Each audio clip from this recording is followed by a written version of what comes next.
بزرگ فرماتے نے کل قیامت والے دن اللہ تبارک و تعالی 4 لوگاں دا بہانہ قبول نہیں کرے گا، نہ انہاں دی عذر قبول کرے گا، نہ انہاں دی معذرت قبول کرے گا۔ پوچھا گیا وہ کیڑے 4 لوگ نے؟ سب تو پہلے نمبر تے فرمایا کہ وہ مالدار آدمی جنہوں اللہ تبارک و تعالی نے مال عطا فرمایا، وہ ساری زندگی اپنے مال نو جمع کردا رہا، اپنے مال نو اپنے اوپر خرچ کردا رہا، لیکن اللہ تبارک و تعالی دی عبادت نہ کیتی۔ اللہ دی بارگاہ دے اندر پیش کیتا جائے گا، عرض کرے گا کہ یا رب العالمین تو مینوں مال عطا فرمایا، میں مال اپنے نو خرچ کرن دے لگا رہا، یا رب العالمین مینوں تیری عبادت کرن دا موقع نہیں ملیا۔ تو بزرگ فرماندے نے اللہ تبارک و تعالی دی ذات جناب حضرت سلیمان علیہ السلام نو بطور حجت پیش کرے گی اور فرمائے گی کہ دس تو زیادہ مالدار سے یا میرا پیغمبر سلیمان زیادہ مالدار سی؟ ایک منٹ دے واسطے بھی، ایک لمحے دے واسطے بھی میری یاد تو غفلت نہیں کیتی انہوں نے، اتنا مال ہون دے باوجود بھی انہوں نے میری عبادت تو غفلت نہیں کیتی۔ بزرگ فرماندے نے اللہ تبارک و تعالی دی ذات فرمائے گی کہ مشرق تو لے کے مغرب، شمال تو لے کے جنوب، حتیٰ کہ پوری دنیا دی میں بادشاہت حضرت سلیمان علیہ السلام نو عطا فرمائی، لیکن ایک منٹ دے واسطے، ایک لمحے دے واسطے بھی انہوں نے میرے ذکر تو غفلت نہیں کیتی۔ اللہ تبارک و تعالی دی ذات اس مالدار نو جہنم دے اندر پھینک دے گی۔ دوسرے نمبر تے فرمایا کہ ایک غریب آدمی آئے گا کہ یا رب العالمین میں نے تو اتنی غریبی دیتی کہ میں اپنے واسطے، اپنے اولاد دے واسطے میں رزق کماتا رہا، یا رب العالمین میں نے تیری یاد دے واسطے، تیری عبادت کرن دے واسطے وقت نہیں ملیا۔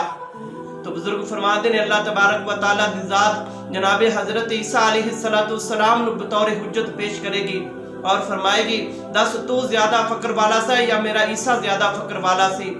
اللہ تبارک و تعالی دی ذات اس غریب آدمی نو بھی اٹھا کے جہنم دے اندر پھینک دے گی۔ پھر تیسرے نمبر تے فرمایا کہ ایک مریض آدمی نو اللہ تبارک و تعالی دی بارگاہ دے اندر پیش کیتا جائے گا، وہ کہے گا کہ یا رب العالمین میں مریض سا، میں بیماری دی حالت دے اندر سا، یا رب العالمین مینوں وقت نہیں ملیا، مینوں تکلیف زیادہ سی، مینوں وقت نہیں ملیا تیری عبادت دا، تیرا ذکر کرن دا۔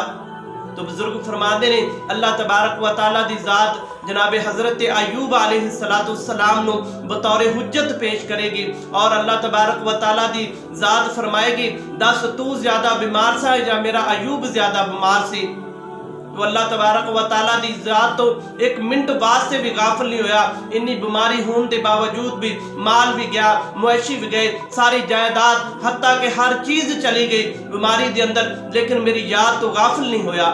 اللہ تبارک و تعالی دی ذات فرمائے گی کہ انہوں چک کے جہنم دے اندر پھینک دیو۔